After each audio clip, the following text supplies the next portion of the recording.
Un incidente tragico che ha anche dell'incredibile. A perdere la vita Alessandro Amadi, 47 anni, originario con la famiglia di Burano e residente da alcuni anni a Cavallino Treporti. Attorno all'1:15 della notte, l'uomo, dopo essere uscito dalla Romea, avrebbe imboccato contromano la rotatoria Marghera, quella che poi l'avrebbe portato sulla tangenziale, probabilmente per tornare a casa.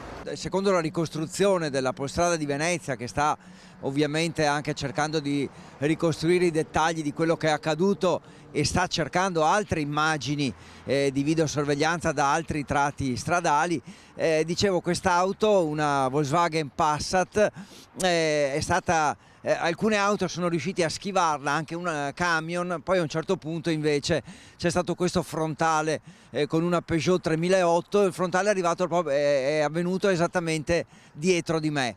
Per Amadi, le cui condizioni sono apparse subito gravissime ai soccorritori, non c'è stato nulla da fare. Il SUEM 118 ha provato a rianimarlo a lungo, ma senza fortuna. Sul posto anche i vigili del fuoco, la polizia stradale di Venezia, che ha il compito di ricostruire la dinamica, il personale di concessioni autostradali venete.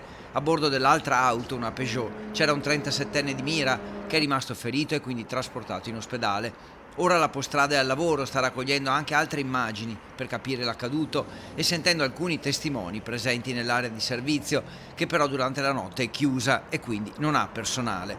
Pare comunque che non sia la prima volta che ci siano autoveicoli contromano, anche durante il giorno, mai tuttavia con esiti così drammatici, ricordano i gestori dell'impianto. Durante le operazioni di soccorso la viabilità è stata temporaneamente deviata all'interno dell'area di servizio, ma data l'ora e lo scarso traffico non ci sono state ripercussioni o disagi.